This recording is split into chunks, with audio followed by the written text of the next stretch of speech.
हरिद्वार जमीन घोटाले में सीएम धामी का प्रहार, 2 आईएएस, एक पीसीएस अफसर सहित 12 लोग सस्पेंड, बोले छोटा हो या बड़ा, जो भ्रष्टाचार करेगा जेल जाएगा। देहरादून में ग्राफिक एरा डीम्ड यूनिवर्सिटी का 12वां दीक्षांत समारोह, सीएम धामी और केंद्रीय मंत्री नितिन गडकरी ने की शिरकत। धामी बोले, आज एक्सप्रेसवे, हाईवे, ग्रीन कॉरिडोर नए भारत की पहचान है। मोदी सरकार के 11 साल पूरे होने पर बीजेपी की जश्न की तैयारी, कांग्रेस का हमला, कहा बढ़ती बेरोजगारी की नहीं है सुध। देहरादून में बीजेपी नेता रोहित नेगी की गोली मारकर हत्या, बाइक सवार बदमाशों ने हत्या को दिया अंजाम, आरोपी फरार, तलाश जारी।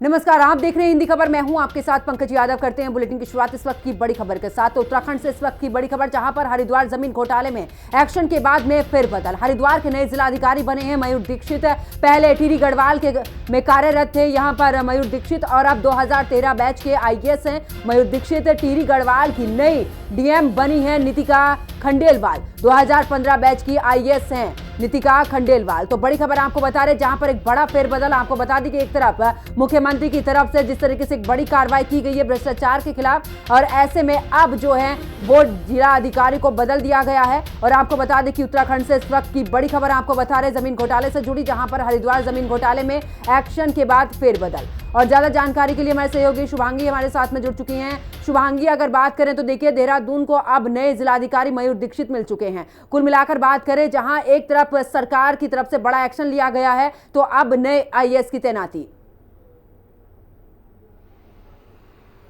बिल्कुल, देखिए, हरिद्वार जमीन घोटाले पर जिस तरीके से धामी सरकार ने एक्शन लिया और सिटिंग डीएम को वहां से निलंबित कर दिया गया, तो कहीं ना कहीं अब ये कुर्सी खाली थी और ऐसे में तत्काल रूप से इस पर आदेश जो है वो जारी कर दिए गए हैं और टिहरी गढ़वाल और हरिद्वार को नए जिलाधिकारी मिल गए हैं। मयूर दीक्षित जो है वो हरिद्वार के नए डीएम होंगे, 2013 बैच के आईएएस अफसर हैं, और इसी के साथ साथ टिहरी गढ़वाल जो है नीतिका खंडेलवाल को नया जिलाधिकारी बनाया गया है, जो कि 2015 बैच की आईएएस अफसर है। ऐसे में कहीं ना कहीं अगर बात करें हरिद्वार के जो नए डीएम बनाए गए हैं, वो इससे पहले भी सीडीओ के पद पर तैनात रहे, कई बड़े पदों पर जो है वो तैनात रहे। इसी तरीके से नीतिका खंडेलवाल जो है वो भी देहरादून में भी सीडीओ रह चुकी है इससे पहले। और कहीं ना कहीं कोरोना काल के वक्त नीतिका खंडेलवाल का एक अलग तरीके का नाम हुआ था, क्योंकि जिस तरीके से उन्होंने अपने पद पर रहते हुए यहाँ पर लोगों की सेवा की थी, एक अलग ही महिला अधिकारी के तौर पर उनको जाना जाता था। तो दोनों जिलाधिकारियों की तैनाती के आदेश जो है वो जारी हो चुके हैं और जल्द से जल्द उनके अपना पदभार ग्रहण करने के आदेश भी जारी हुए। ऐसे में एक तरफ जहां पर हमने देखा कि धामी सरकार एक्शन करती हुई नजर आई, जिस तरीके से हरिद्वार में जमीन घोटाला हुआ,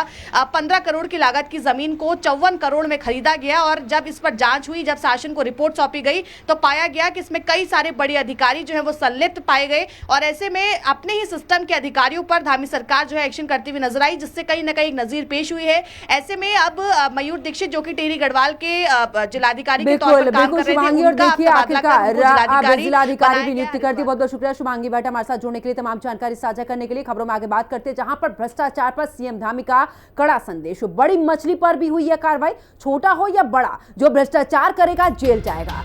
और कई को मिला है निलंबन, तो कई को जेल भी हुई है। तो बड़ी खबर, जहां पर बता दें कि आखिरकार मुख्यमंत्री की तरफ से ये बड़ी कार्रवाई, बड़ी मछली पर अगर कार्रवाई हुई है, तो छोटा हो या बड़ा, जो भ्रष्टाचार करेगा वो जेल जाएगा, ये सीधे तौर पर मुख्यमंत्री की तरफ से कहा गया है।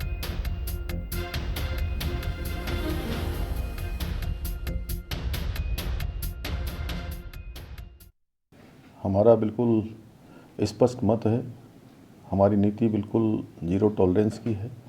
किसी भी कीमत पर देवभूमि में भ्रष्टाचार स्वीकार नहीं किया जाएगा। हमारी सरकार भ्रष्टाचार को जड़ से समाप्त करने के लिए लगातार काम कर रही है, और हमने भ्रष्टाचार को समाप्त करने के लिए 100 से भी ज़्यादा नकल के मामले में फैले भ्रष्टाचार को पूरी तरह से समाप्त करके जड़ से समाप्त किया, और 100 से ज़्यादा नकल माफियाओं को जेल की सलाखों के पीछे भेजा। इसके अलावा भ्रष्टाचार के अन्य मामलों में भी 200 से अधिक लोगों को अभी तक 1064 जो हमारा टोल फ्री नंबर है, उस टोल फ्री नंबर पर शिकायत मिलने पर गिरफ्तार किया गया विजिलेंस के द्वारा।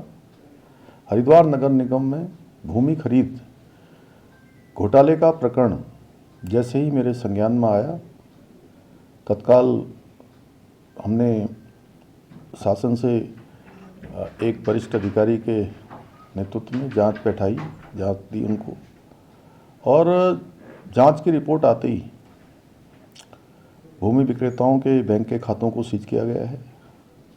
कई अन्य कर्मचारी जो इसमें संलिप्त पाए गए हैं प्रारंभिक रिपोर्ट में, उन सभी को सस्पेंड किया गया है। और चलिए आगे बात करते हैं, जहां पर हरिद्वार जमीन घोटाले में भी सीएम धामी का प्रहार और 2 आईएएस, 1 पीसीएस अफसर सहित 12 लोग सस्पेंड हुए हैं। सोशल मीडिया पर सीएम धामी के एक्शन की गूंज, जहां पर सोशल मीडिया पर इस दौरान आपको बता दें कि मुख्यमंत्री को लेकर अब इस दौरान ट्रेंड भी चल रहा है और सोशल मीडिया पर सीएम धामी के एक्शन की गूंज भी है, जहां पर धामी स्ट्राइक ऑन करप्शन को लेकर भी यहां पर सीधे तौर पर और भ्रष्टाचार पर धामी का एक्शन, और जनता भी इससे काफी खुश नजर आ रही है।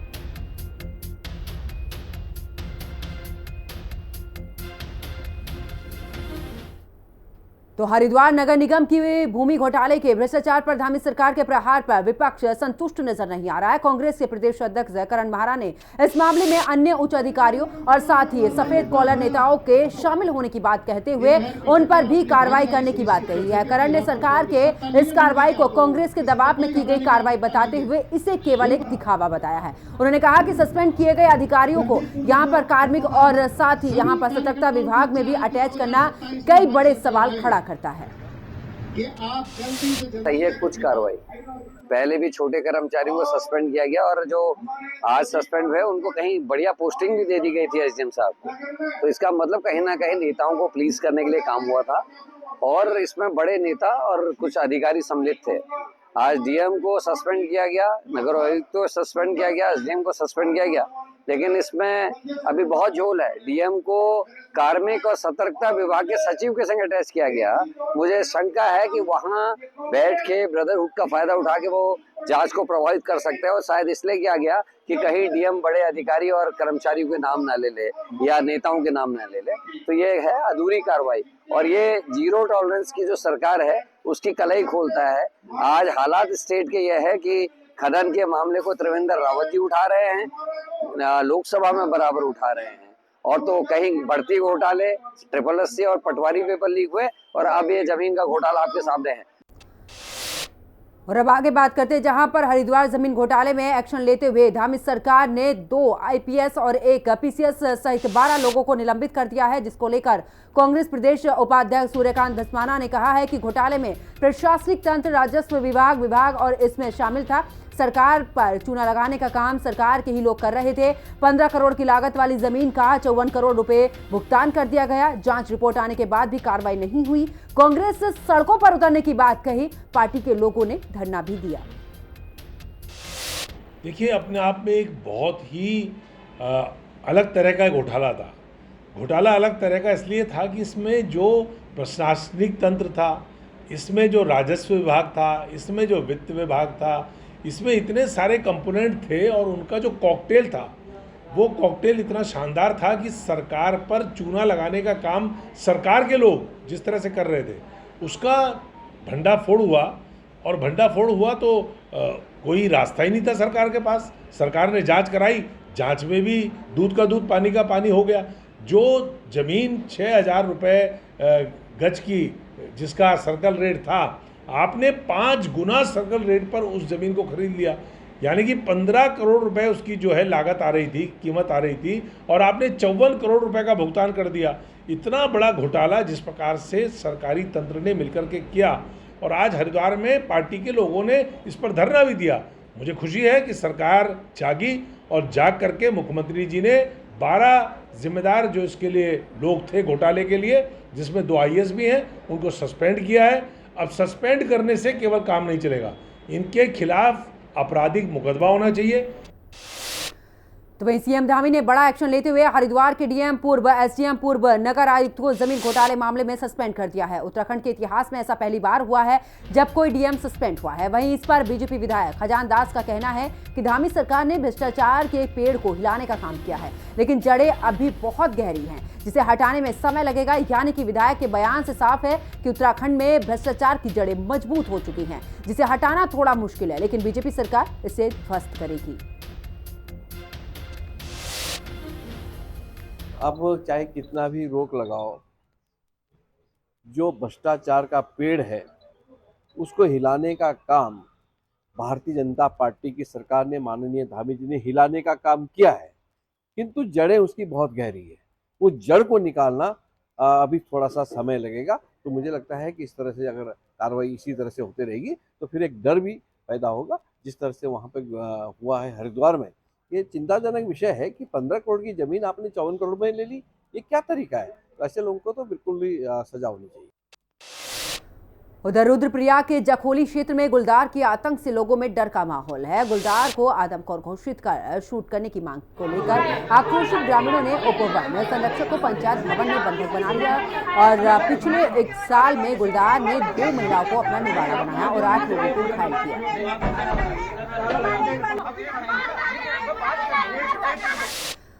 उधर रुड़की में यूपी सिंचाई विभाग अतिक्रमणियों के खिलाफ एक्शन में दिख रहा है, जहां पर कब्जा धारकों को नोटिस देने की तैयारी भी की जा रही है। वहीं आपको बता दें कि चाट बाजार से लेकर ओट क्लब तक यूपी सिंचाई विभाग की जमीन पर कई दुकानों ने यहां पर दुकानदारों ने कब्जा किया हुआ है, जिसे अब यूपी सिंचाई विभाग कब्जा मुक्त कराने की तैयारी में है। अतिक्रमण जो जहाँ भी मैपिंग हो रही है, मैपिंग के बाद जो भी चिन्हित हो जाते हैं, पहले उनको नोटिस दिया जाएगा। अगर अस्थायी निर्माण है तो त्वरित कार्यवाही करते हुए तत्काल हटाए जा रहे हैं, और जहाँ पक्के निर्माण कहीं हैं पुराने, अभी नया निर्माण तो कोई नहीं है, उनको मैपिंग और लीगल कार्यवाही करके समय दिया जा रहा है। देखो, वो नहर की बाईं पटरी का हिस्सा है, वो खाली होना चाहिए। बहुत पुराने समय से वहाँ छोटे छोटे ठेले और उस तरह के लगे हुए हैं, तो हमारा ये है एक योजना कि उसको वापस ग्रीन बेल्ट के रूप में डेवलप करेंगे। और अब खबर पौड़ी से है, जहां पर मानव और खूंखार जंगली जानवरों के बीच संघर्ष जारी है। आए दिन जंगली जानवर ग्रामीणों को निशाना बनाकर मौत के घाट उतार रहे हैं। सिरोली गांव में भी गुलदार ने 55 साल के व्यक्ति को मौत के घाट उतार दिया। डीएफओ गढ़वाल स्वप्रिल अनिरुद्ध ने कहा कि घटना की जानकारी मिलने पर वन विभाग की टीम मौके पर पहुंची, पिंजरा लगाने, कैमरा ट्रैप सहित यहाँ पर ट्रैंक्विलाइज की भी कार्रवाई की जा रही है। आज सुबह 6:30 बजे जो है वन विभाग को सूचना मिली कि एकेश्वर ब्लॉक में एक व्यक्ति पर गुलदार द्वारा किसी वन्यजीव द्वारा हमला किया गया है। मौके पर जब टीम पहुंची तो पता चला कि जो है ये अटैक गुलदार द्वारा किया गया है। ये घटना कल देर शाम की है, रात को 8 बजे के बाद, जब व्यक्ति जो है मार्केट से जंगल के रास्ते अपने गांव जा रहे थे और वहां पर जो है गुलदार ने उनके ऊपर अटैक किया है। मौके पर सूचना मिलते ही जो है वन विभाग की टीम पहुंची और वहाँ पर जो है पिंजरे लगाने की कार्रवाई, कैमरा ट्रैप्स लगाने की कार्रवाई और गश्त करने की कार्रवाई जो है वन विभाग द्वारा की जा रही है। जो मानव वन्यजीव संघर्ष राहत वितरण नियमावली है, इसके तहत जो 6 लाख रुपए की धनराशि है, इसमें से जो है 1,80,000 रुपए धनराशि जो है वितरित करने की कार्रवाई गतिमान है। आज वो जो कर दी जाएगी। बची हुई शेष धनराशि जो है वो कुछ फॉर्मेलिटीज करने के बाद जो है परिवार को दी जाएगी। और अब आगे बात करते हैं, जहां पर खेल मंत्री रेखा आर्या ने उत्तराखंड ओलंपिक एसोसिएशन और खेल विभाग के अधिकारियों के साथ में 23 जून को होने जा रहे ओलंपिक डे की तैयारियों को लेकर बैठक की है, जिसका मुख्य उद्देश्य ओलंपिक डे के सेलिब्रेशन को लेकर कार्य योजना बनाना था।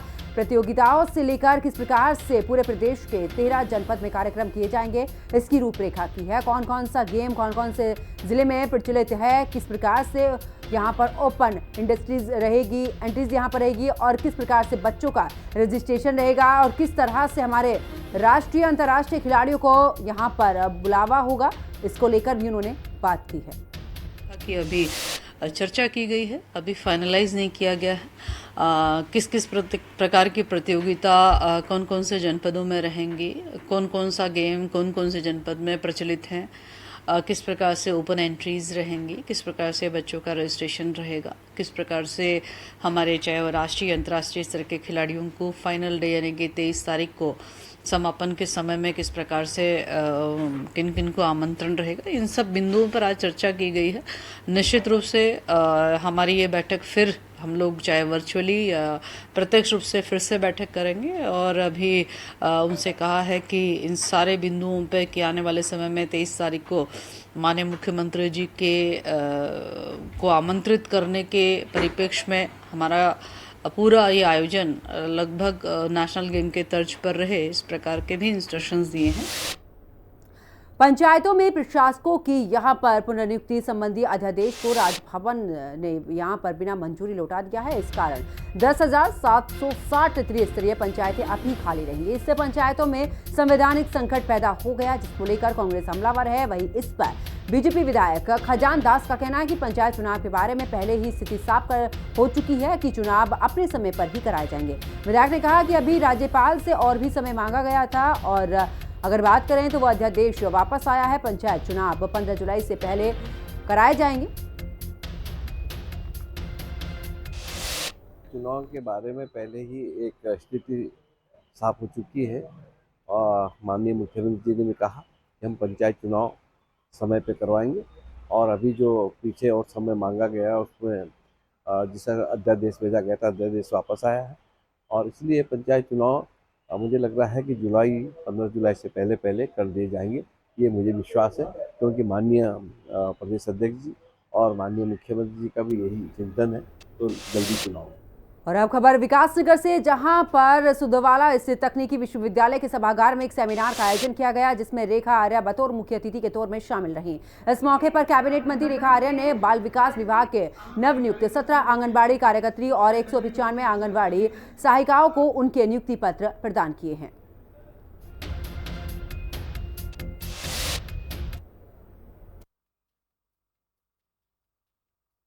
बेहद खुशी का दिन है कि हमारे प्रदेश भर में जो लगभग 7,000 से अधिक हमारी आंगनबाड़ी केंद्रों में चाहे आंगनबाड़ी कार्यकर्ती हों चाहे सहायिका हों, उनकी भर्तियां हम लोगों ने निकाली थी। आज वो भर्तियां अपने सारी औपचारिकताओं को पूर्ण करते हुए आज देहरादून जनपद से उनके नियुक्ति प्रमाण पत्र आज यहाँ पर वितरित हुए हैं।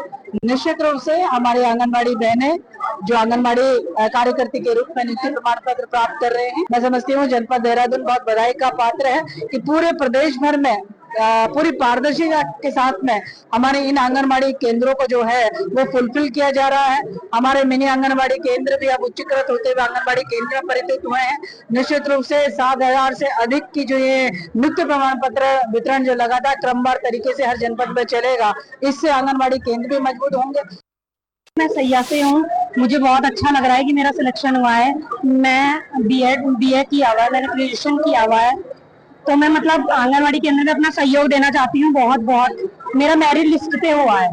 वही बच्चों के प्रति अपनी सेवा अच्छे से करेंगे। और मेरी क्वालिफिकेशन है, मैंने अभी हाल ही में बीएड किया है, एमए भी चल रहा है मेरा, तो इसीलिए मैंने कार्यकर्ता के लिए अप्लाई किया था, तो मेरा हो भी गया था। और मैं चाहती हूँ कि मैं अपना सहयोग दूं, अपने आंगनबाड़ी में कार्य करूं, सभी महिलाओं से जुड़ूं, अपना योगदान दूं। मेरा जो ये सिलेक्शन हुआ है कार्यकर्ता से हुआ है और मेरे को बहुत अच्छा लगा है और मैं बीएससी कर रही हूँ। तो लक्सर तहसील के सभागार में आयोजित तहसील दिवस कार्यक्रम में एसडीएम सौरभ असवाल ने बतौर मुख्य अतिथि शिरकत की है और तहसील दिवस के कुल 40 शिकायतें इस दौरान आई, जिसमें सबसे अधिक शिकायतें बिजली से जुड़ी थी। इनमें से 8 शिकायतों का मौके पर ही निस्तारण किया गया। अन्य शिकायतों को संबंधित विभागों के अधिकारियों को निस्तारित करने के आदेश दिए गए। अरे जी, पहले भी देखो खसरा नंबर 303 मतलब 15 जनवरी 2025 को पेड़ काटे गए, उनको कोई कार्रवाई नहीं। हमने लेटर भी दे रखा है, 3-4 महीने हो गए। अब 15 दिन पहले खसरा नंबर 129 में से पेड़ काटे गए, लगभग 10 लाख रुपए के। नदी का नंबर है, सोलानी नदी का, अभिलेखों में दर्ज है। और 1 तारीख की परसों रविवार का दिन था, छुट्टी का फायदा उठाते हुए वो पता नहीं किसी की 60-65 से कैसा वो पेड़ भी आपने भी देखे, आप मौके पर भी गए, वहाँ से काट दिए, कुछ वहीं पर पड़े, कुछ ले गए। लगभग अभी 2-2.5 लाख का पेड़ वहाँ पड़ा, 2 लाख का लगभग ले गए। इसमें एक याचिका माननीय उच्च न्यायालय नैनीताल में डाली गई थी। वहाँ से आदेश हुआ था कि भाई जो सोलानी नदी की जमीन ग्राम अब्दीपुर में है वो खाली कराने के निर्देश दिए गए थे जिलाधिकारी हरिद्वार, जिसमें यहाँ के तत्कालीन जो एसडीएम पूर्ण सिंह राणा, उन्होंने उस जमीन का सीमांकन करा करके वहाँ से लगभग 10 लाख रुपए की जो गन्ने की खड़ी फसल थी वो कटवा करके जो है राजकोष में जमा करी, जिससे जो है वो जिस कारण वो जमीन जो है वहाँ पर खाली हो गई। तो तहसील लखतर में तहसील दिवस का आयोजन हुआ है। इसमें हमारे पास अभी तक 40 शिकायतें आ गई हैं। इनमें से 8 शिकायतों का भी मौके पे निस्तारण कर दिया है। बाकी शिकायतें जो बची हुई हैं उनमें सभी अधिकारियों को बताया गया कि तुरंत निस्तारण करें। सर, अब्दीपुर के एक पेड़ कटान का भी मामला है, इसमें क्या कार्रवाई है? उसमें हमारी जो टीम थी उसने वहाँ पे जाके मौका कर लिया है। उसके बाद अभी जांच रिपोर्ट हमारे पास जैसे ही आती है तो उसमें हम नियमानुसार आगे की कार्रवाई करेंगे। आगे बात करते हैं रुड़की की, जहां के पिरान कलियर थाना इलाके में दो पक्षों के बीच में मारपीट का एक वीडियो सोशल मीडिया पर जमकर वायरल हो रहा है, जिसमें 3 युवक एक युवक को लाठी डंडों से जमकर उसके साथ में मारपीट करते दिख रहे हैं। इस दौरान एक युवती भी मारपीट के दौरान घायल हो गई। वहीं मामला छेड़छाड़ से संबंधित बताया जा रहा है। पुलिस वायरल वीडियो के आधार पर मारपीट करने वाले युवकों की तलाश में जुट गई है।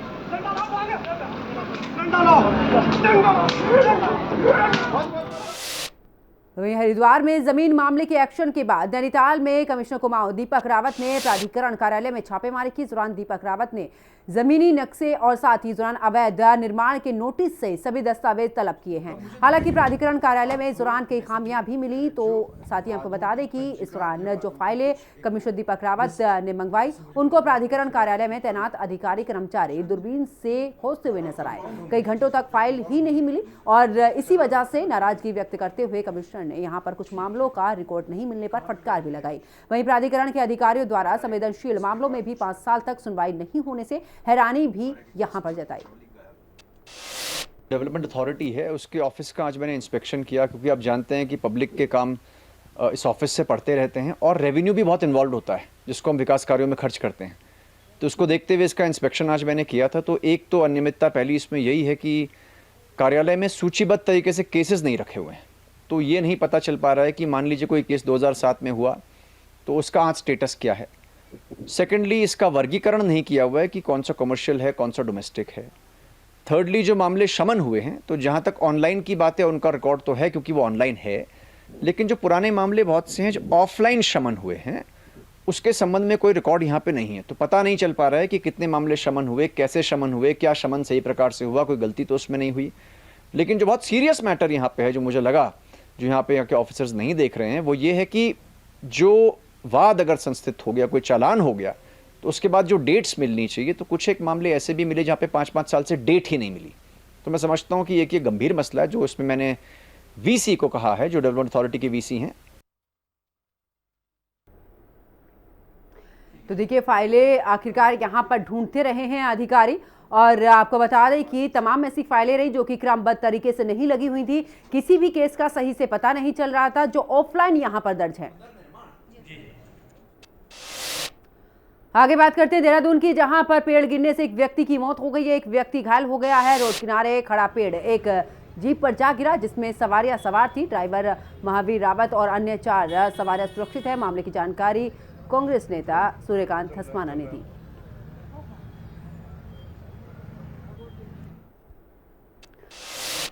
चलिए बात करते हैं उधम सिंह नगर की, जहां पर जिले की किच्चा कोतवाली पुलिस ने गश्त के दौरान 2.960 किलोग्राम चरस के साथ में बागेश्वर के एक तस्कर को गिरफ्तार किया है। तस्कर सिडकुल की किसी कंपनी में नौकरी करने की आड़ में चरस की तस्करी में संलिप्त था और पुलिस उसके पास से बरामद मोबाइल फोन से उसके संपर्कों को खंगालकर तस्करी की चेन को चिन्हित करने में जुट गई है।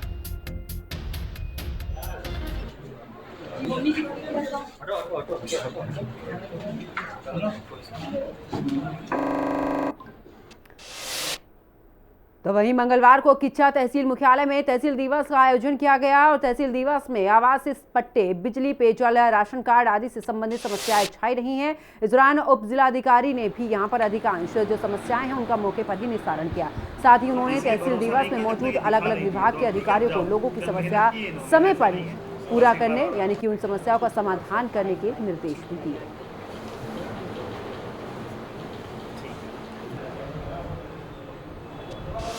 राशन से संबंधित समस्याएं थी उसमें जिलाधिकारी महोदय के निर्देश पर गांव-गांव जो है शिविर चलाए जा रहे हैं, तो अब काफ़ी उसमें सुधार हुआ है और जो भी दिक्कतें थी उनको भी समाधान उनका किया गया है। कुछ कार्ड रामपुर में दर्ज हो गए थे, तो उनको भी वहाँ से रिपोर्ट लेके संशोधित किया गया है। इसके तहत कुछ चक्रोट की समस्याएं आई हैं, कुछ पानी की समस्याएं आई हैं, कुछ नगर पालिका के नाली की निकासी की समस्या आई है, तो उसको भी गंभीरतापूर्वक संबंधित अधिकारियों को निर्देशित किया जा रहा है कि उसको देख लें, मानसून से पहले नालों की सफाई पर्याप्त तरीके से अच्छी से हो जाए ताकि किसी भी प्रकार का व्यवधान न आए। और मेरे साथ इस बुलेटिन में फिलहाल इतना ही। आप देखते रहिए हिंदी खबर। नमस्कार।